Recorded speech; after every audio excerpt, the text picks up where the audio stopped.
Thanks very much. Kayleigh McEnany with me now here in New York City. Kayleigh, it really all depends on the Senate, and really it all depends on Joe Manchin.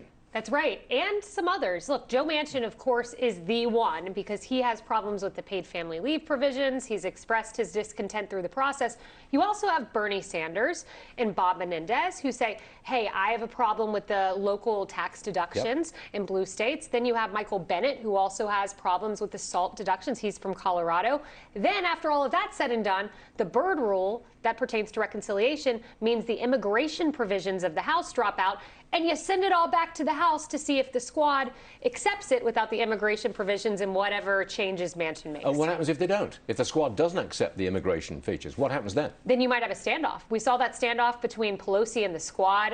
In my view, Pelosi won that because the squad ultimately caved to passing the two separately without Senate buy-in. I think you have a standoff again, and that's when the ultimate closer should come in, President Joe Biden, but the two times he's tried to come in hasn't proven successful. Here's one thing that I notice. If there's one single social program that makes it through the Senate and back in the House and it actually gets through, you will never, ever get rid of it. Ever.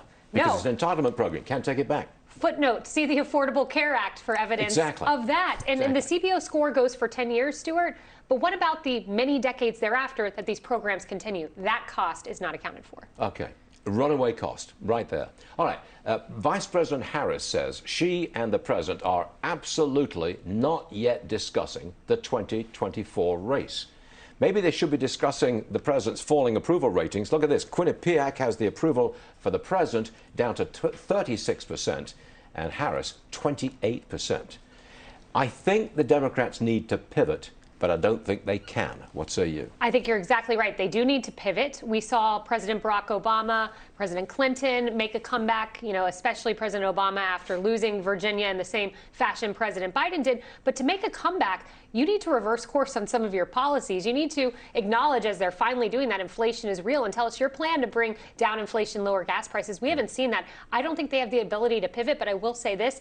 I think Kamala and Joe Biden should talk about 2024, because I think at the heart, that's where a lot of these tensions are, in addition to her failing on her task. He said he's running. She very clearly is posturing. Maybe you do need to have that discussion. I think we've got a problem with government. It's not political. We have an aging president. He's going to be 79 tomorrow. He's unfocused and not always following through in the right way. And there's very little confidence in Vice President Harris. You've got those two people at the top of the executive tree, so to speak. I think we've got a problem because the country has no confidence in either of them. No confidence in either. And I saw an interesting piece today that was talking about how President Joe Biden comes from the Senate, which is a very deliberative body. So he's used to kind of back and forth and jockeying and not making a decision. And they're saying on his decision making on Jerome Powell staying or going that he's been wrestling with that for weeks. Well, we need a president who's deliberate, who knows where he stands, able to make a decision. I'm not sure we have that in President Joe Biden. President Trump was different on that, wasn't he? You knew where he stood. There were times I said, maybe you should change this policy. Never. He said, if I promised it on the campaign trail, I'm sticking by it. Did you really? That's the way it was? Oh, yes. All right, Kayleigh, I'm sure you missed those days. Oh, do you? Yeah, probably not. No, they were fun. Kayleigh, thanks for being here. I'm going to watch you on Outnumbered, or as I call it, Ambush. That's at 12 noon on the Fox News channel. We'll be watching, Kayleigh. Thanks very much.